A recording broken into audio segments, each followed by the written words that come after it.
అర్ధరాత్రి భార్య ప్రియుడు కలిసి భర్తపై విచక్షణారహితంగా కత్తితో దాడి చేసిన సంఘటన మహబూబాబాద్ జిల్లా గడ్డిగూడెం గ్రామంలో చోటు చేసుకుంది. గ్రామానికి చెందిన ప్రసాద్, రష్మితలకు 6 సంవత్సరాల క్రితమే వివాహం జరిగింది. సంసారం పచ్చగా సాగుతుంది. వీరికి ఒక కుమారుడు నిశాంత్ జన్మించాడు. రష్మితకు కొన్ని రోజుల క్రితం ఓ జాతరలో అనిల్ అనే వ్యక్తితో పరిచయం ఏర్పడి అది అక్రమ సంబంధానికి దారితీసింది. ఆదివారం అర్ధరాత్రి భార్య రష్మిత, ప్రియుడు అనిల్ కలిసి భర్తపై కత్తితో విచక్షణారహితంగా దాడి చేశారు. అర్ధరాత్రి ప్రసాద్ అరుపులకు ఇరుగు పొరుగు గ్రామస్తులు లేచి విషయం తెలుసుకున్నారు. గ్రామస్తులు ప్రియుడు అనిల్ చెట్టుకు కట్టేసి చితకబాదారు. అనంతరం పోలీసులకు సమాచారం అందించారు. పోలీసులు సంఘటన స్థలానికి చేరుకుని ప్రియుడిని, భార్యను అదుపులోకి తీసుకుని మహబూబాబాద్ రూరల్ పోలీస్ స్టేషన్ కు తరలించారు.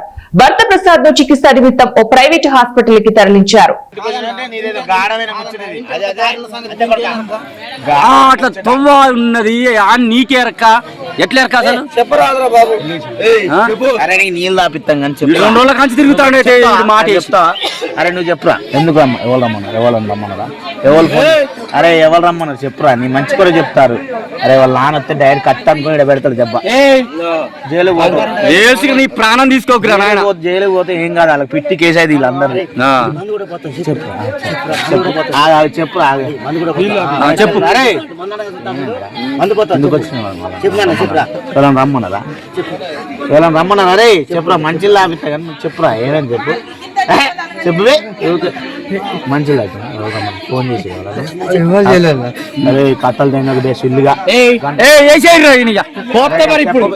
చెప్పినప్పుడు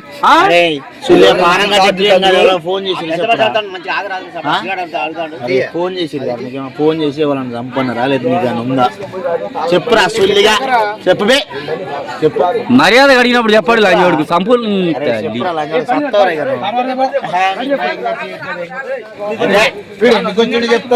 చంపుతారా. మంచిగా చెప్పురా, ఈయన మంచిగా అడుగుతాడు రా. నీళ్ళ రమ్మన్నారా చెప్పురా, రమ్మన్నారు చెప్తే ఏమన్నారు వీళ్ళంత లేదు చంపుతారు.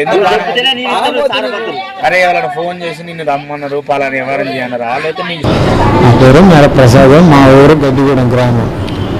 నైటు నాకు గుర్తులోని ఒకడు వచ్చిండు. మా భార్యకు తెలిసి అక్రమ సంబంధం పెట్టుకొని నన్ను సవాదంగడానికి నైట్ 12:30కు వచ్చి కత్తితోటి ఎక్కడ పడితే అక్కడ కొట్టడం, రుద్దడం జరిగింది. ఎట్లా పరిచయం అయింది అన్న సంగతి మనకు తెలియదు. ఇది మొబైల్ ద్వారా అయిందా లేకపోతే ఇక వాళ్ళ అమ్మలు పోయినప్పుడు తెలుసా, అది మనకు తెలియదు. వాళ్ళకి పాకాల కొత్తగూడెం అటు ఆ ఏరియా. వాళ్ళ అక్కకి బిడ్డ పుట్టిందని చూడడం కొరకు నిన్న సాయంత్రం 11 గంటలకు పోయింది. పొద్దుగాల సాయంత్రం 6-7 గంటలకు వచ్చింది. ఆమెతోటే వెనక బస్సులో వస్తుంటే వెనక బండి మీద ఫాలో అయ్యి వచ్చిండట. అదే చెప్పిందట. పట్టుకున్నారు, కొట్టాం, పోలీసులకు అప్పు చెప్పాం. బస్కి వచ్చిందని అంటే నా కొడుకు బండి వేసుకొని పోయిండు. తీసుకొని వస్తానని పోయిండు. 7 అన్నట్టు తీసుకొని వచ్చిందట. తీసుకొని వస్తే వీళ్ళని చూసుకుంటేనే వాడు వచ్చేసిండు. వచ్చేసి ఇక వీళ్ళు అన్నం తిన్నారు, వీళ్ళు పండుకున్నారు. పండుకునే సయాన మరి ఇక ఆమెకు ఫోన్ చేసిండో, ఇక వాడేసేసిండో, ఈవో చేసిండో. నైటు ఇక 12 గంటలకు వచ్చి ఇక 12 మీద పడ్డాడు. ఇక కత్తి పట్టుకొని పడ్డాడు. పడ్డాగానే ఇక ఆమె ఏం చేసింది, లైట్ బంద్ చేస్తాంగా రష్మిత లైట్ అనేసరికి లైట్ ఎత్తలేదంట. వేయకుండా వాడు మీద పడి ఇట్లా మెరకాయ పట్టిందంట, గల్ల పట్టిండు. ఆమె ఈయన మీదనే కలబడుతుందంట. అబ్బాయి ఇద్దరు నా మీద కలబడతారు అని లేచి ఇక అటోని ఇటోని కానీ లొల్లి పెట్టిండు. లొల్లి పెట్టేసరికి ఇక ఇంటి పక్కలు లేచి ఏందని అందరు కమ్ముకున్నారు. అన్ని పట్టుకునేసరికి ఇక వన్ కట్టేసి ఏమంటాన్ని ఇక వన్ దాన్ని వద్దంటే ఈయన కంతలకి అసలు కత్తితోటి పోరాటం చేసిండుగా. ఆ చెవులు అవన్నీ ఆరాటం అయింది. అయ్యేసరికి మేము మొత్తుకొని చేసి ఇక అంబులెన్స్కి ఫోన్ చేసినాం. ఈ అబ్బాయిని తీసుకొని